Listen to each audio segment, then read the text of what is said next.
So hello everyone, welcome all of you. और आज हम लोग डिस्कस करने वाले हैं एक बहुत ही इंपॉर्टेंट प्रोविजन जो 1 अप्रैल से एप्लीकेबल हो रहा है, जिसको लेके बहुत सारे लोगों को पता नहीं है और बहुत सारे लोगों को कंफ्यूजन भी है, क्योंकि लिटरल प्रोविजन लोगों को पता भी हो लेकिन उसका इम्पैक्ट क्या होने वाला है उसकी नॉलेज एक्चुअली काफी कम लोग हैं जो अभी पहले से असेस कर पा रहे हैं। मोस्टली जो असेस कर रहे हैं प्रोफेशनल्स ही हैं, अभी पब्लिक तो उतना सोच नहीं रही है उस बारे में। तो आज हम लोग डिस्कस करने वाले हैं 43B के बारे में, और इसके लिए मनोज जी हमारे साथ में है जिनको इन डेप्थ नॉलेज है एटलीस्ट इस तरह के सारे टॉपिक्स की। सबसे इन डेप्थ नॉलेज हमेशा उनके पास होती है, तो मेरे को जब इस पे डिस्कस करने का ख्याल है तो सबसे पहला नाम उन्हीं का है दिमाग में। तो सबसे पहले हम बेसिक प्रोविजन में समझेंगे कि कोई अगर फर्स्ट टाइम भी इस तरह की वीडियो देख रहा है तो उसको समझ में आ जाए। तो सर सबसे पहले तो ये कि इसमें कुछ पेमेंट से रिलेटेड है, तो क्या ये जो पेमेंट करने वाला पर्सन है जिन पे एप्लीकेबिलिटी है, जिनका डिसअलाउंस आएगा, वो कोई पर्टिकुलर एंटिटी होना चाहिए जैसे कंपनी, इंडिविजुअल या फिर पार्टनरशिप, या उनकी कोई क्या टर्नओवर की लिमिट है? सबसे पहले बताइए एप्लीकेबिलिटी किन पे होगी और किन पे नहीं होगी। सबसे पहले तो एक चीज मैं क्लियर कर देता हूँ कि 1 अप्रैल 23 से लागू हो चुका है प्रोविजन। एक्चुअली असेसमेंट ईयर 24-25 से लागू होगा। तो 1 अप्रैल 24 से तो असेसमेंट ईयर शुरू हो रहा है। 1 अप्रैल 23 से लागू हो चुका है। तो अभी जो करंट में पेमेंट्स आउटस्टैंडिंग है उसमें 15-45 दिन या जो बिल पे लिखी हुई टाइम लिमिट है वो एडियर करनी है सभी को। और एप्लीकेबिलिटी कोई भी टर्नओवर कोई भी एसएससी पर है, चैरिटेबल ट्रस्ट को छोड़ करके। चैरिटेबल ट्रस्ट इस प्रोविजन से मुक्त है। बाकी सभी के ऊपर लागू है, चाहे वो उनका टर्नओवर चाहे जो हो, चाहे वो माइक्रो है, स्मॉल है, मीडियम है या बिग एंटरप्राइज है, सबके ऊपर लागू। पेमेंट करने वाले की जाता है। पेमेंट करने वाले के लिए, और पेमेंट कितने टाइम में करना है, सारे सिनेरियोज आप उसके बता दो, और नहीं किया तो क्या उसका इम्प्लीकेशन आएगा। पेमेंट करने की इसमें टाइम लिमिट इस तरह से है। एक तो आपको एग्रीड डेट के अंदर जो है पेमेंट करना होता है इसमें। तो इसमें क्या है, मान लीजिए आपके बीच में कोई एग्रीमेंट है, तो जो एग्रीमेंट है उसके अकॉर्डिंग पेमेंट करना है। लेकिन एग्रीमेंट में 45 दिन से ज्यादा का समय अगर मेंशन भी है तो भी 45 डेज में तो पेमेंट करना ही करना है, from the date of acceptance of goods, not date of invoice, date of acceptance of goods.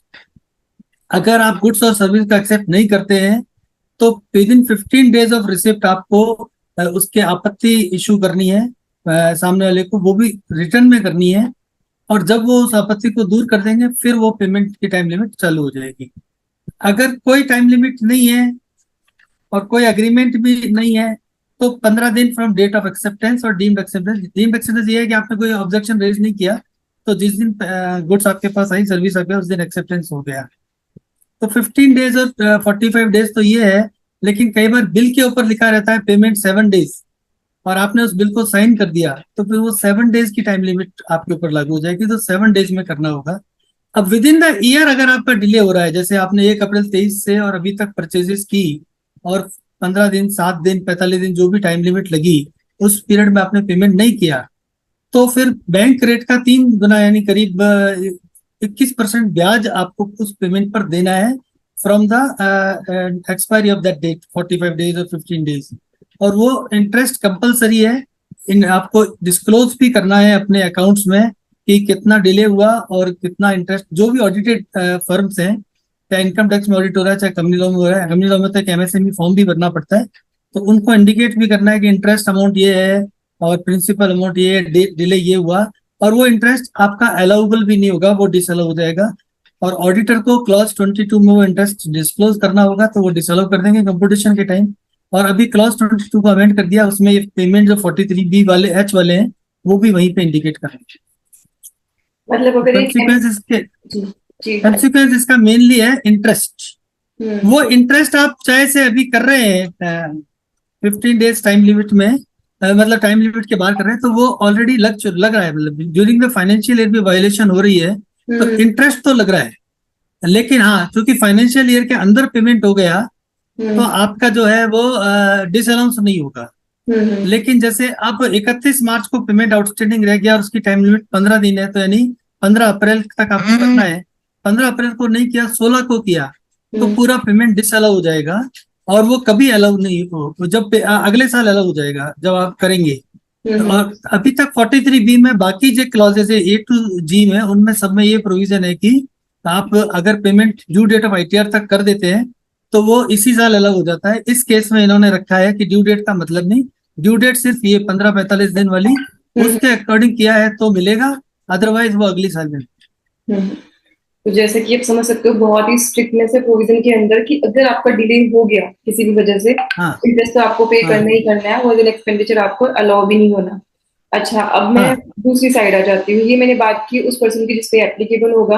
अब कौन सी एंटिटीज हैं जिनके पेमेंट के लिए इसकी एप्लीकेबिलिटी आएगी, यानी कि सामने वाली एंटिटीज कौन कौन सी हो सकती हैं वो?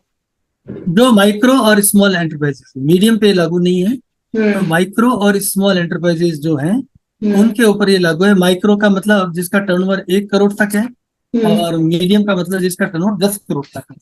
तो हम्म मेनली जो है आपका 1 करोड़ से 10 करोड़ तक वाली फर्मों पे ये लागू है। और हम्म दूसरे 5 करोड़ और 50 करोड़, सॉरी, टर्नओवर 5 करोड़ और हम्म 50 करोड़। और प्लांट एंड मशीनरी 1 करोड़ और 1 से लेकर 10 करोड़। तो हम्म दोनों में से एक क्राइटेरिया नहीं, दोनों क्राइटेरिया मैच होनी चाहिए। तो हम्म ऐसा हो सकता है कि प्लांट एंड मशीनरी में 1 करोड़ से कम का इन्वेस्टमेंट हो, टर्नओवर 5 करोड़ से ज्यादा का हो, हम्म तो फिर वो स्मॉल मानी जाएगी फर्म। और उसके अकॉर्डिंग मीडियम में अगर आपका डिले हो भी जाए तो कोई दिक्कत नहीं, हम्म। तो उसमें यहाँ सिर्फ पे, इंटरेस्ट की लायबिलिटी। तो जब हम फर्म की यहाँ पे बात कर रहे हैं तो मैं यहाँ पे बात कर रही हूँ कि उसकी नेचर ऑफ एंटिटी तो कुछ भी हो सकता है, लेकिन वो सिर्फ मैन्युफैक्चरर होना चाहिए, ये ट्रेडर और मैन्युफैक्चरर होना चाहिए या सर्विस प्रोवाइडर होना चाहिए। ओके, तो सिर्फ ट्रेडर्स को ट्रेड इस्तेमाल करना। ट्रेडर्स इसमें शामिल नहीं थे पहले, फिर इन्होंने गवर्नमेंट से कहा तो उन्होंने इनको लिमिटेड पर्पस ऑफ लोन के लिए शामिल किया था 2021 का एक ऑफिस मेमोरेंडम है। हम्म तो वो अभी अपन बाहर मान के चल रहे हैं उसको कि ट्रेडर के प्योर ट्रेडर के केस में ये लागू नहीं है। ओके। अब ये तो पूरा का पूरा प्रोविजन हो गया दोनों साइड से। ठीक है, मैं उसको अगर समराइज करूँ तो जो पे करना है जिसके, यानी कि जो बायर है उसकी नेचर एंटिटी कुछ भी हो, कहीं पे भी रजिस्टर्ड हो, उसकी टर्नओवर कितनी भी हो, सब पे अप्लाई करता है। यानी कि एक एमएसएमई हम्म, अगर दूसरे एमएसएमई से भी परचेज करेगी तो उस पे भी अप्लाई होगा प्रोविजन, उस पे भी और लागू। उस पे भी लागू होगा। अच्छा, यहाँ पे एक और क्वेश्चन आता है कि जो फॉरेन कंपनीज हैं जिनकी इंडिया में ब्रांचेज या सब्सिडीज हैं, क्या उन पे भी सिमिलरिटी से प्रोवाइड होगा या उनके लिए कोई अलग से रूल बनाया, एक्सेप्शन कोई बनाया? नहीं नहीं, उनके लिए भी लागू। सब पे, कोई कंपनी, फर्म, कुछ भी हो। चाहे वो लॉ तो जो इंडिविजुअल हो। एमएसएमई वाला लॉ तो चैरिटेबल ट्रस्ट पे भी लागू है। हम्म लेकिन चूंकि 43B जो सेक्शन इटसेल्फ है वो चैरिटेबल ट्रस्ट पे लागू नहीं है, इसलिए वो बचे हुए हम्म। हैं। अब यहाँ पे देखो प्रॉब्लम्स तो काफी सारे आप अभी देख सकते हो कि कोई इंडिविजुअल बिजनेस है, मान लो प्रोप्राइटर है, जिसकी 10, 15, 20 लाख रुपीज टर्न ओवर है, लेट्स से 20 से भी कम है, तो ना तो उसको जीएसटी में रजिस्ट्रेशन की रिक्वायरमेंट है, ना उसको टैक्स ऑडिट की रिक्वायरमेंट है। और ये एक अलग से रिक्वायरमेंट, उसको टीडीएस की भी रिक्वायरमेंट नहीं डिडक्ट करने की, बट ये एक स्पेसिफिक रिक्वायरमेंट है, पर उसकी जिंदगी का शायद फर्स्ट ऐसा कंप्लायंस होगा ये जहाँ पे उसको इतना हैवी इंटरेस्ट और पेनल्टी पे करनी पड़ रही होगी। तो आपको क्या लगता है कि जो अवेयरनेस है हमारी कंट्री में बिजनेसेस के बीच में, स्पेशली जो छोटे बिजनेसेस है, आपको क्या लगता है इसका क्या इम्पैक्ट आने वाला है ग्राउंड लेवल पे? इसका इम्पैक्ट हमने फाइनेंस मिनिस्ट्री को, टैक्स बार एसोसिएशन जोधपुर का मैं सेक्रेटरी था अभी कल इलेक्शन हुए उससे पहले तक, जी। तो हमने उनको लिख के भी भेजा था कि इसका इम्पैक्ट बहुत डेंजरस है। ऐसा हो सकता है कि मेरी 1 करोड़ की पूरी परचेज डिसअलाउ हो जाए, मेरा प्रॉफिट 10 लाख की है। तो हम्म मैं 1 करोड़ 10 लाख की मेरी इनकम हो गई, उस पर मेरा इंटरेस्ट टैक्स भी लग गया, सरचार्ज भी लग जाएगा 1 करोड़ से ऊपर उसके ऊपर। और हम्म अगले साल तो मेरी तो इनकम वही रहने वाली है, तो अगले बिल्कुल। साल ये अलाउ होगा तो लॉस में आ जाऊंगा। तो हम्म मेरा जो टैक्स में सरचार्ज चला गया, जो 4% सेस चला गया, वो तो कभी मुझे वापस मिलना ही नहीं है। और हम्म ये टैक्स कब जाके वापस मिलेगा? 10 साल बाद मिलेगा, नहीं मिलेगा, जब तक हम्म बिजनेस रहेगा नहीं रहेगा। तो इम्पैक्ट इसका बहुत खतरनाक है। और गवर्नमेंट इसको बिल्कुल भी जो है असेस नहीं कर रही इम्पैक्ट को, और वो बिल्कुल एडामेंट हो गए। हम्म इसमें थोड़ा रिलीफ दे देते कि ड्यू डेट ऑफ आईटीआर तक भी दे देते, तो हम्म कम से कम कुछ। क्योंकि होता क्या है कि अब एसएससी अपने अकाउंट्स वगैरह लेके सीएस के पास आएंगे, मार्च अप्रैल अप्रैल या अप्रैल में तो बैंक ऑडिट रहेगा, मई में आएंगे, जी। तब ये पता चलेगा कि कहाँ गलतियां हुई हैं। बिल्कुल बिल्कुल। और इम्पैक्ट हमने बहुत पहले एक छोटी फर्म की एक ऑडिट में देखा था कि उसका इतना बड़ा डिसअलाउंस हो गया था कि हम्म वो कभी रिकवर नहीं हुआ, वो टैक्स उसको लग ही गया। तो हम्म ये इसमें भी यही होने वाला है, जहाँ भी गलती होगी वहां बहुत भारी टैक्स लगने वाला हम्म। अच्छा, इसमें दो तीन सिनेरियोस और हैं जो प्रैक्टिकली होंगे। एक्चुअली क्या होता है कि जब आप काफी बड़े बिग फोर कंसल्टेंट्स के पास जाते हो, जब इस तरीके के प्रोविजंस आते हैं ना, मास इफेक्ट वाले, जैसे जीएसटी में सबसे पहले एक अनरजिस्टर्ड के रिवर्स चार्ज वाला था शुरू शुरू में, तो उनकी एक एडवाइजरी हो जाती है अपने बड़े बड़े क्लाइंट्स के लिए तो अब उनकी एक एडवाइजरी आ गई है कि जितने भी आपके सप्लायर्स हैं उन सबको आप एक फॉर्म भेजो, उस फॉर्म में उनसे फिल कराओ कि आर दे रजिस्टर्ड और नॉट। तो यहाँ पे 2-3 क्वेश्चन अराइज होते हैं कि मान लीजिए मैं रजिस्टर्ड ही नहीं हूँ, एमएसएमई हूँ लेकिन मैं उसमें रजिस्टर्ड नहीं हूँ, पहली चीज। दूसरी चीज है एमएसएमई हूँ, रजिस्टर्ड भी हूँ, लेकिन मैंने क्या कर रखा है कि अपना स्टेटस कुछ और बता रखा है। मान लो मैंने ट्रेडर डाल रखा है, मैंने मैन्युफैक्चरिंग शुरू कर दी, या उल्टा मैंने वहां पे एज ए मैन्युफैक्चरर रजिस्टर डाल रखा था, बट मैं करती ट्रेडिंग को प्रैक्टिकली, क्योंकि कई बार ऐसा होता है बिजनेस में, हम रजिस्टर कुछ और कराते हैं, we shift to something else. और फिर तीसरा सिनेरियो ये है कि मैं रजिस्टर्ड हूँ, एज ए मैन्युफैक्चरर ही हूँ, लेकिन मैंने जो उन्होंने फॉर्म दिया उसको फिल करके जो भेजा उसमें मान लो मैंने झूठ बोल दिया कि मैं तो ट्रेडिंग कर रहा हूँ, मैंने कह दिया कि मैं रजिस्टर्ड हूँ ही नहीं। ठीक है, हम्म। तो उन सिनेरियोज में क्या लाइबिलिटी आएगी? लाइबिलिटी तो जज एक्चुअली क्या है, सबसे पहले रजिस्टर्ड वर्सेस अनरजिस्टर्ड का एक इशू है। जी पूरे कंट्री के जो प्रोफेशनल्स हैं उनका ओपिनियन है कि रजिस्टर्ड होना चाहिए।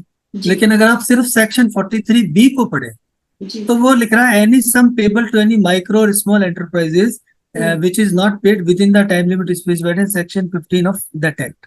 हम्म तो और माइक्रो और स्मॉल की डेफिनेशन जो उसने दी है वो उस एक्ट के रेफरेंस से दी है, वहां कहीं पर भी ये रजिस्ट्रेशन की बात नहीं हो रही। हम्म एमएसएमई लॉ भी रजिस्ट्रेशन को डिस्क्रिशनरी करता है कि आप कराएं तो मर्जी आपकी, नहीं कराएं तो मर्जी आपकी। तो हम्म मेरा इसमें ओपिनियन यही है कि ये अनरजिस्टर्ड पे भी लागू हो जाएगा। हम्म लेकिन लोग अभी मान रहे हैं कि रजिस्टर्ड पे होगा, अनरजिस्टर्ड पे नहीं होगा।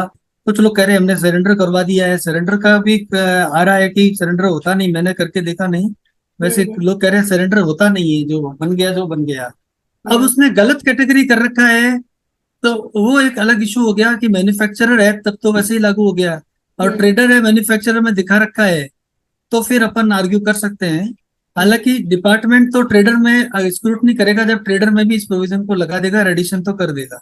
हम्म काफी लॉ में ही ये टूटेगा कि हम्म ट्रेडर पे लागू है कि नहीं है। हम्म तो ये सारे इश्यूज आने वाले हैं, इसलिए हमने तो अपनी सभी पार्टीज को एडवाइस किया कि आप पेमेंट ही कर दो, खत्म करो किसी को। हम्म पहले साल में अपने को रिस्क नहीं लेना है, बाद में देखेंगे क्या होता है। हम्म तो अभी हमने सबको 31 मार्च को जो भी पेमेंट है वो करवा दिया है। हम्म तो अपन इसको फ्री करवा दें, जहाँ भी पॉसिबल है सभी लोग इसको हम्म करवा देते हैं तो बेटर है। एक इशू है कि पिछला आउटस्टैंडिंग चला आ रहा है 31 मार्च 23 का, हम्म तो उसका क्या होगा? हम्म और जो करंट में पेमेंट हुए वो पहले कहाँ अप्रोप्रिएट होंगे? हम्म तो कॉन्ट्रैक्ट एक्ट के हिसाब से तो जो अप्रोप्रिएशन है वो जो पेयर है हम्म वो कहेगा कि भाई आप 31 मार्च के खाते में डालो या करंट में डालो। हम्म तो उसका डॉक्यूमेंटेशन बना सकते हैं कि भाई आप मेरा अभी करंट में एडजस्ट कर लो और हम्म पुराना पेमेंट में बाद में कर दूंगा। हम्म लेकिन इंटरेस्ट की लाइबिलिटी तो वो उस समय भी लागू थी, क्योंकि एक्ट तो उस समय भी लागू, 2006 से एक्ट लागू है। हम्म अभी तक क्या है कि ऑडिट में भी ऑडिटर लिख रहे थे कि अवेलेबल नहीं है डिटेल्स, इसलिए हम्म इंटरेस्ट को कैलकुलेट नहीं कर रहे थे। अब तो ये इंटरेस्ट का लाइबिलिटी भी आने वाला है सभी के ऊपर। हम्म। तो मैं जो समझ पा रही हूँ तो इसका तो बहुत ही मास इम्पैक्ट आने वाला है, क्योंकि बहुत सारी इंडस्ट्रीज का नेचर ही ऐसा होता है कि आपको पीछे से पेमेंट नहीं आ रहा, फिर आप आगे कैसे दोगे। और बहुत सारी इंडस्ट्रीज के अंदर ऐसा, जैसे फार्मा है, फार्मा के अंदर बहुत नॉर्मल सी प्रैक्टिस है कि मेडिसिन जाती है, उनकी एक्सपायरी डेट हमेशा होती है 8 महीने, 9 महीने, 1 साल, 2 साल भी होती है कई बार, उसके बाद वो वापस आ रही होती है। तो कई बार क्या होता है, बहुत सारा एक्स्ट्रा स्टॉक जाता रहता है, आता रहता है, जो उनमें से हर स्टॉक का ट्रांसफर किसी एक सेल परचेज ट्रांजेक्शन में कन्वर्ट हुए जरूरी नहीं होता। बहुत बार स्टॉक का मूवमेंट वहां पे रहता है। कुछ इंडस्ट्रीज ऐसी है जहाँ पे क्रेडिट पीरियड मुझे ही पीछे से कम मिल रहा है, तो फिर मैं, मतलब मुझे पीछे से लेट आ रहा है पेमेंट, तो फिर मैं आगे उसका कैसे पेमेंट दूं? तो अगर मैं इसको बिल्कुल एज इट इज अप्लाई कर दूं पूरे इंडिया पे, तो मुझे लगता है बहुत सारे इंडस्ट्री के सामने तो सर्वाइवल का ही प्रॉब्लम इशू खड़ा हो जाएगा इसके कारण। बिल्कुल है, हैंडीक्राफ्ट इंडस्ट्री में 90 दिन का साइकिल है। हम्म आपके टेक्सटाइल इंडस्ट्री में भी 90 दिन का साइकिल, इवन 6-6 महीने का साइकिल। कई लोग आए हमारे से, इंडस्ट्रियलिस्ट वगैरह से बात हुई कि बोले 6-6 महीने का साइकिल है हमारे यहाँ। तो हम्म वो सारी दिक्कतें आने वाली है, और वो रिजॉल्व हुई नहीं है hmm within this year. Resolve हुई नहीं है क्योंकि बिजनेसमैन को थोड़ी बहुत जो भनक लगी प्रोविजन की वो फरवरी के आसपास लगी। हम्म तो वो थोड़ा बहुत रिप्रेजेंटेशन उन्होंने किया, तो फरवरी में किया भी। हम्म तो इतना उनके पास पैसा भी नहीं था कि वो उसको निभा पाए। तो हम्म। मामला बहुत गंभीर है हाँ, इस मतलब मुझे वक्त, इस पता साल। भी है प्रोविजन का, बट जब है ही नहीं पैसे तो मैं कैसे दे सकती हूँ? हाँ, अभी पैसे ही नहीं है लोगों के पास, क्योंकि उनका वो साइकिल ही 90 दिन का चल रहा है। तो 90 दिन में ही पेमेंट आ रही है, किसी का 120 दिन का साइकिल है तो वो 120 दिन में ही पेमेंट आ रही है, और हम्म वो उसमें भी खुश है। वो कह रहे हम्म 120 दिन में भी आए तो व्यापार चल रहा है हमारा। हम्म अब ये सडनली ये रिक्वायरमेंट खड़ी होगी, हम्म। और जो सीजनल होलसेलर है, सीजनल गुड्स होते हैं, वहां पे दिक्कत होती है सीजनल गुड्स के केस में, आपको पेमेंट जब सेल सीजनल होती है तभी आता है। सीजनल्स में हो गया आपके, जैसे सूरत में टेक्सटाइल इंडस्ट्री में हो गया, जी। एक होलसेलर है, उसके अंडर में 20 ट्रेडर हैं। तो हम्म। वो अपने हिसाब से उन्होंने क्रेडिट फिक्स कर रखा है, वो कहता है भाई मेरे ये 20 आदमियों से मेरा बिजनेस चल रहा है, और हम्म। ये मुझे समय समय पे पेमेंट कर देते हैं, जैसे इनकी साड़ियाँ आगे बिकती हैं, कपड़ा आगे बिकता है। अब हम्म। इनका अगर इतना बड़ा डिसअलाउंस हो जाएगा हम्म। तो मेरे पेमेंट में से काट लेंगे। तो उन्होंने कैलकुलेट करके बताया कि हम्म। अगर ये सारा मैं भुगत लूं तो मेरे को 3-4 करोड़ रुपए डूब जाएंगे। तो हम्म। बोला मेरी कुल ताकत ही 5 करोड़ है, तो 3-4 करोड़ डूब जाएंगे तो मैं ही खत्म हो जाऊंगा। हाँ, तो तो फिर ये बहुत सारे प्रोविजन बिजनेस कुछ, तो चलाना ही वाइबल नहीं रहेगा फिर इस तरह। हाँ बहुत सारे इस साल ये रिलैक्सेशन कम से कम देना चाहिए। हम्म। अभी भी टाइम है। अब हम्म। गवर्नमेंट कह रही है ऑर्डिनेंस इशू नहीं कर सकते, मुझे समझ में नहीं आता, पार्लियामेंट सेशन में नहीं है तो अच्छा, ऐसे ऑर्डिनेंस तो नहीं था। हम्म। कभी भी इशू किया जा सकता है, कॉन्स्टिट्यूशन में लिखा हुआ है। हम्म। लेकिन अब वो करना नहीं चाहते हैं, पता नहीं क्या उनका मेंटेलिटी है। तो हम्म। स्मॉल एंटरप्राइजेज और मीडियम जो छोटे लोग हैं इनको बहुत दिक्कत आने वाली है। हम्म। और अगर एक का भी एडिशन हो गया तो वो तो खत्म हो जाएगा, इतना बड़ा एडिशन होता है। बिल्कुल। अच्छा, यहाँ पे लॉस ऑफ बिजनेस एमएसएमई की वैसे कहा जा रहा है कि भलाई के लिए है, बट वो आई कैन सी कि बहुत सारी एमएसएमई से, अब अगर मैं कोई बड़ी कंपनी हूँ, यानी कि मेरे को तो फायदा ये है कि मैं अपना सारा का सारा जो प्रोक्यूरमेंट है वो एमएसएमई से शिफ्ट करके फिर बड़े कॉर्पोरेट्स पे लेके जाऊँ। तो मुझे तो लगता है उल्टा एमएसएमई को किल करने वाला प्रोविजन है। हाँ, थोड़ा सा उसमें इश्यू आ रहा है, वो बड़े कॉर्पोरेट्स दबाव डाल रहे हैं, आप सरेंडर कर दो या हम्म। आप लिख के दे दो। अब वो हम्म। कर रहे हैं, परेशान कर रहे बट हैं। उससे भी कोई फाइनल जैसे जी, बेनिफिट हो, ये जरूरी नहीं है ना, लिटिगेशन तो तब भी रहेगी। हाँ लिटिगेशन रहेगी। और हम्म। अगर इतना बड़ा डिसअलाउंस हो जाएगा तो वो पार्टी खत्म हो जाएंगी। और बिल्कुल। अगर ऑडिट रिपोर्ट में सीए नहीं लिखेंगे तो वो फंस जाएंगे, तो उनको ऑडिट रिपोर्ट में लिखना पड़ेगा। ऑडिट रिपोर्ट में लिखते ही एडिशन होकर सीपीसी से आ जाएगा। तो हम्म। इतना बड़ा टैक्स अमाउंट वो लाएगा कहाँ से, उसके पास तो पैसे ही नहीं है इतने। बिल्कुल। तो वैसे खत्म हो जाएगा कुल मिला के। इसको रिलैक्स करना चाहिए, भले के लिए है प्रोविजन, लेकिन एक दिन में ट्रेड प्रैक्टिसेस को बदला नहीं जा सकता है। बिल्कुल। बिल्कुल। अच्छा, अब एक लास्ट क्वेश्चन मैं आपसे पूछना चाहती हूँ। सारा सिनेरियो हम सबके सामने है, मतलब अब तो बुलेट छूट चुकी है, निकल चुकी है, वापस वो आ नहीं सकती, बट कॉन्स्टिट्यूशनलिटी को लेके इसकी क्या वैलिडिटी को चैलेंज किया जा सकता है कि गवर्नमेंट क्या ऐसा प्रोविजन बना भी सकती है? कॉन्स्टिट्यूशनली तो आज टैक्सेशन में एक सुप्रीम कोर्ट का क्लियर व्यू है कि hmm. Tax provisions are always constitutional. Hmm. तो जनरली आज तक उन्होंने एक केपी वर्गीज के केस में एक सेक्शन 52 को अनकॉन्स्टिट्यूशनल घोषित किया है, बाकी हम्म। किसी प्रोविजन को नहीं किया है। चैलेंज भले ही करें, हम्म। मुश्किल है कि वो अनकॉन्स्टिट्यूशनल घोषित करेंगे। हम्म। तो ये कॉन्स्टिट्यूशनलिटी पे तो नहीं जा सकते हैं। और हम्म। हमारे यहाँ रीजनेबिलिटी पे चलता नहीं है लॉ, सिर्फ लॉ में जो लिख दिया उसी पे चलता है। तो हम्म। पूरी बॉल गवर्नमेंट के हाथ में है, वो चाहे तो भी जुलाई के बजट में भी रिलैक्स कर दे एक बार तो हम्म। भी ठीक है। बाकी तो बहुत मुश्किल होने वाली है, क्योंकि तो व्यापारी वर्ग तो फरवरी के बाद ही जागा है, उसको उससे पहले पता ही नहीं। पता ही नहीं था। तो इस हिसाब से अगर मैं देखूं तो करोड़ों की penalty, late fee, interest, whatever और डिसअलाउंस तो मतलब ऑलरेडी जमा एक तरीके से हो चुका है, मतलब खड़ा हो चुका है। अभी पेपर पे खड़ा नहीं हो आया है, चुका है। खड़ा हो चुका है। एक बहुत बड़ी अमाउंट, ह्यूज अमाउंट खड़ी हो हम्म। चुकी है एमएसएमई को, जो पे करनी हो या फिर डिसअलाउंस की वजह से जो एज अ टैक्स पे करनी हो, दोनों। अच्छा, उनको नहीं पता हम्म। था तो वो टैक्स क्योंकि एडवांस में खड़ा हो, तो उन्होंने एडवांस टैक्स पे नहीं किया होगा, उसका इंटरेस्ट भी और ज्यादा आ गया है ना, हाँ। दोनों ही खड़े हो गए हैं। तो आई थिंक काफी फ्रूटफुल डिस्कशन था। और मुझे लगता है कि प्रोफेशनल्स, चार्टर्ड अकाउंटेंट्स, लॉयर्स, वो तो हमेशा जाती हैं गवर्नमेंट के पास, जाते हैं कोर्ट्स में, जाते हैं जिस तरह का प्रोविजन आता है, बहुत लड़ाई लड़ते हैं इस तरह की चीजों के बारे में। लेकिन ये लड़ाई सबसे पहले खुद इंडस्ट्रीज को लड़नी चाहिए, खुद एमएसएमईज को लड़नी चाहिए, और जो बिग इंडस्ट्रीज हैं जिनकी मैन्युफैक्चर बहुत सारे वेंडर्स हैं उनको लड़नी चाहिए। सो बट ये इनपुट्स हमारे बहुत ही इंसाइटफुल थे, जो मनोज जी ने एक एक चीज की बहुत ही क्लैरिटी के साथ बताई, बहुत ही फैक्टफुल तरीके से, एंड आई विल से कि बहुत ही प्रिसाइज तरीके से, मतलब बहुत लंबा इलेबोरेट करने के बजाय जो बिल्कुल काम की चीज है, टू द पॉइंट। तो आई होप ये वीडियो सबके लिए काफी यूजफुल रहेगा। और इसके जो प्रोविजन है मैं डिस्क्रिप्शन में इस वीडियो के डाल दूंगी। इसी के साथ ही वीडियो में क्लोज कर रही हूँ। Thank you so much everyone. Thank you. Thank you Manoj ji.